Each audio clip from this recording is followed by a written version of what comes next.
Professor Jayashankar sir జయంతి రోజున కేటీఆర్ రాజకీయాలు మాట్లాడుతున్నారని ప్రభుత్వ విప్ ఆది శ్రీనివాస్ ఆక్షేపించారు. నోటుకొచ్చినట్లు సీఎం రేవంత్ రెడ్డిని, గాంధీ కుటుంబాన్ని కేటీఆర్ దుర్భాషలాడుతున్నారని మండిపడ్డారు.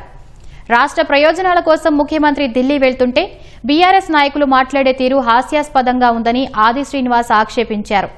నీళ్లు, నిధులు, నియామకాలపైన ప్రజల తరపున పోరాడతామని స్పష్టం చేశారు. వర్షాలు కురవకూడదని బీఆర్ఎస్ నేతలు కోరుకోవడం వారికి తగునా అని ఆయన దుయ్యబట్టారు.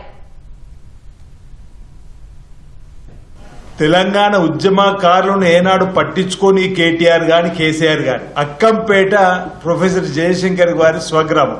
ఆయన స్వగ్రామాన్ని రెవెన్యూ గ్రామం కూడా చేయనటువంటి వీళ్లు తెలంగాణ పేరున దోచుకొని దాచుకొని వీళ్లు ఈ రోజు ఏదో గొప్పలు మాట్లాడే ప్రయత్నం చేస్తూ ఈ రోజు సోనియా గాంధీ గారిని పట్టుకొని అంతంత మాటలు అనడం ఏ మేరకు సబబు తెలంగాణ సమాజం ఏ విధంగా దీన్ని స్వీకరిస్తుందని చెప్పి అడుగుతాం. ఢిల్లీకి వెళ్ళినప్పుడు మీలాగా సూటు బూటు వేసుకుని వెళ్ళడలే మా రేవంత్ రెడ్డి గారు. చార్టెడ్ విమానంలో తిరిగినటువంటి సందర్భం మీరు మర్చిపోయారా అని అడుగుతున్నా. తెలంగాణ ప్రాంత ప్రజల పేగుబంధం తెంచుకున్న మీరు తెలంగాణ ప్రజలే ఆయన గురువులని చెప్తా ఉన్నారు. నీళ్లు గాని, నిధులు గాని, నియామకు సంబంధించి ఇతరత్ర ఏదైనా కేంద్ర ప్రభుత్వంతోనైనా ఒత్తిడి తీసుకుని వచ్చి వాటిని పరిష్కారం చేసేటువంటి ప్రయత్నం చేసేటువంటి కార్యక్రమం చేస్తున్నాం తప్ప మా నాయకులు తిడితే కాంగ్రెస్ పార్టీ ఊరుకో